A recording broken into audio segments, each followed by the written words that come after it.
Atari. The name alone brings warm, fuzzy nostalgia into the mind of many a gamer. Many of us grew up when the Atari 2600 was the thing to have. Many more, myself included, received one as a hand-me-down. With this little system, Atari wrote the book on how to successfully market a console. Tie-in games, sports games, arcade ports, accessories, it all started here. Since then, however, Atari has fallen further and further into obscurity to the point where many a gamer has grown up barely knowing who they are or why they were so important. After the 2600, they released the more powerful 5200. It quickly became notorious for a terrible controller, however. After that failed, they tried the 7800, which was a good 8-bit system that got lost in the shadow of the Nintendo as everything else did. They also had a color handheld system called the Lynx, which fell victim to the Game Boy. Nintendo seemed unstoppable. Atari decided to sit the 4th generation of consoles out. However, something happened during that generation. The Genesis. Sega proved that you could compete with Nintendo. This led to a wild beginning of the 5th generation with a lot of different companies putting out a lot of different consoles, such as the Panasonic 3DO, the Amiga CD32, and a new Atari console called the Jaguar. Atari had been working on two successors to the 7800, a 32-bit system called the Panther, and of course, the Jaguar. The development of the Jaguar progressed so quickly that the Panther was dropped early on in development. The Atari Jaguar was released to the world on November 3rd, 1993 at the price point of $249.99. It would go on to sell 250,000 units, which really isn't that many in the grand scheme of things, and would be discontinued in 1996. This would be Atari's final console and the last console that was both developed and constructed in the United States. With the announcement of a possible new Atari console called the Atari Box and a HD Atari clone from Hyperkin called the Retron 77, Atari is back in the news and back on the minds of many a gamer. With that in mind, let's take a look at Atari's last console, why it flopped, and were there any good games for it. Let's take a closer look at the games and the console itself and see what this thing can do. The Jaguar was touted as a 64-bit system with its tagline of "Do the math." However, this has been a point of contention for many a gamer for a very long time. Technically, there is not a 64-bit processor in the machine itself. Instead, it has two main processors that are both 32-bit. Codenamed Tom and Jerry, they were both clocked at 26.59 megahertz.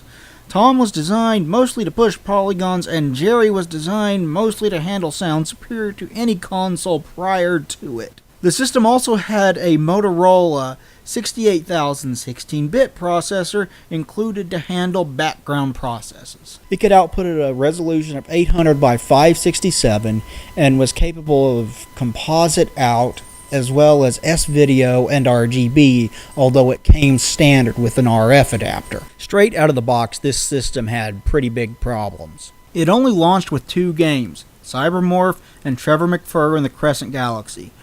While these games showed off more on-screen polys and colors than ever before, neither was particularly well received. The console was also considered expensive. Thanks to the 3-processor design, this system was notoriously difficult to program for. Atari also seemed interested in pumping out games quickly instead of pumping out quality titles, which resulted in many low-quality games for the system. Many programmers ignored the two more powerful processors entirely and chose to program specifically for the more familiar 16-bit Motorola processor. This resulted in 16-bit games with more color on the screen that really did not take advantage of what the system had to offer. This resulted in poor sales for both the system and the games, and the end of Atari as a console developer. This means that the system was mishandled, but it does not mean that the system was outright bad. Let's take a closer look. Mine has been through a fire, so it is not in perfect shape.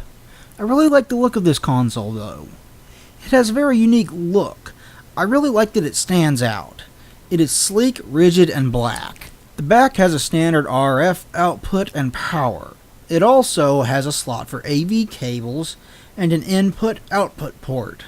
that resembles the plug to PC cards. They are just exposed to the air. Whoever thought this was a good idea should be slapped. As you can see on the top here, the cartridge slot has no dust cover. Whoever thought this was a good idea should be dragged out in the street and shot. On the front, it has two standard controller ports. The controller for this is a much maligned piece of equipment, but I like it.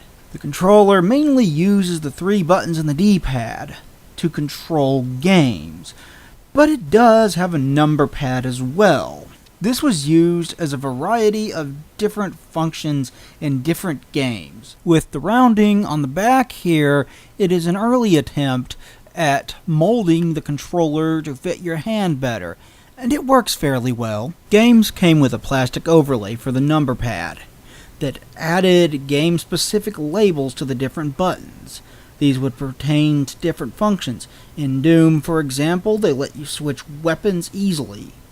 It is a very cool feature for this controller, but overlays can be hard to come by nowadays. Now let's take a look at some games. Cybermorph was a 3D spaceship shooter and a launch game. It featured 360 degree of movement and more on-screen polys than any console game before it.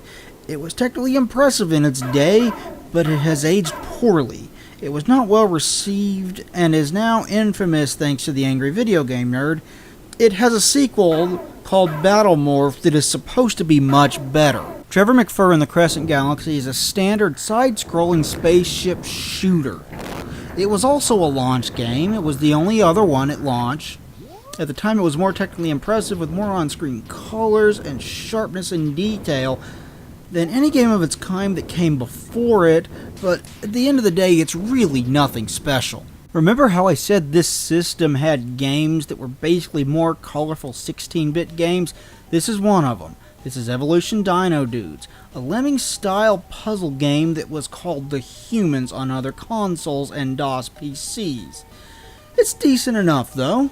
It has plenty of charm. Here is Tempest 2000.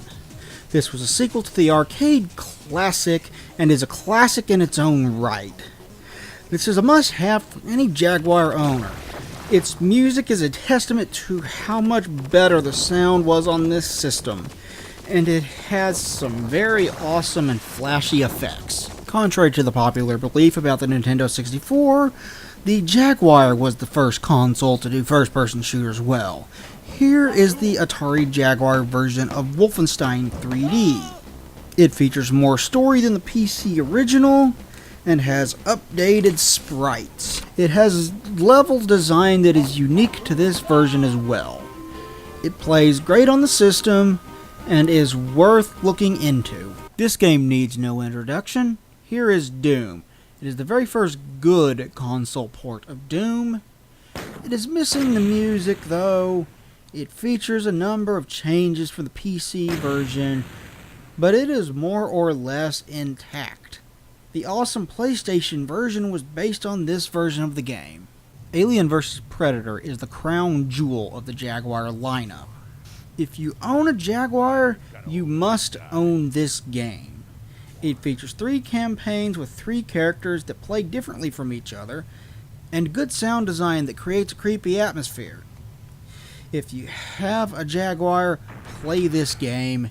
It is great. All in all, what do I think of the Atari Jaguar? Well, it's certainly a flawed system, but I kind of like it. It's a shame that this system's power and features were underutilized. It never reached its full potential. After all, a system is only as good as the games that power it, right? And this system certainly has some good games that make it worth owning and collecting for, at least in my opinion. Just be sure to get composite or S-video hookups for this thing. They're a bit more expensive, but they're worth it, and this system is too powerful to output through RF. RF is ugly anyway. Thank you everybody for watching. Please like, comment, and share this video. It would be greatly appreciated. If you would like to subscribe, I would appreciate that too. We'll talk to you guys next time. Thanks everybody and goodbye.